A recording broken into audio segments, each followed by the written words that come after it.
তোমরা আমার কাছে দোয়া করো, আমি তোমাদের দোয়া পূর্ণ করব। তোমাদের রব আল্লাহ তাআলা বলেন, তোমরা আমার কাছে দোয়া চাও, আমি তোমাদের চাওয়াকে পূর্ণ করব। ইন্নাল্লাহা ইস্তাকবিরুনা আন ইবাদাতি, নিশ্চয় যারা আল্লাহর কাছে চাওয়া থেকে বিরত থাকে, অর্থাৎ যারা আল্লাহর ইবাদতের ব্যাপারে অহংকার পোষণ করে, আল্লাহর ইবাদত করতে চায় না, আল্লাহর কাছে চায় না, বললে আল্লাহর কাছে কি চাইবো, আমার তো কোনো কিছুর অভাব নাই। আবার কেউ কেউ বলে আমি তো কোনো গুনাহ করি না, পাপ করি না, তাহলে আমি আল্লাহর কাছে ক্ষমা চাইবো কেন? এটা হলো অহংকারের লক্ষণ।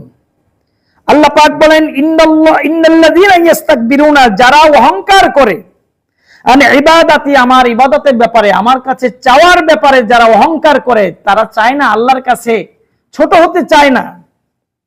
সায়াদখুলুনা জাহান্নামা দাখিরিন, আল্লাহ পাক বললেন তাদেরকে অবশ্যই আমি অচিরেই জাহান্নামে লাঞ্ছিত করে প্রবেশ করাবো। নাউযুবিল্লাহি মিন যালিক, তাদেরকে জাহান্নামের ভিতরে লাঞ্ছিত অবদস্থ করে নিক্ষেপ করব। তাহলে এই কথা যারা বলে আমার তো কোনো কিছু দুনিয়ায় অভাব নাই, আমি আল্লাহর কাছে কি চাইবো? আবার অনেক বলে আমার কোনো গুনাহ নাই, খাতা নাই, আমি তো কোনো পাপ করি না, কারো হক মারি না, আমি আল্লাহর কাছে কেন চাইবো? তারা হলো অহংকারী। যদি কোনো ব্যক্তি কোনো পাপ নাও করে, দুনিয়ার সমস্ত ধন সম্পদ তার থাকে, তারপরেও তার আল্লাহর কাছে চাইতে হবে।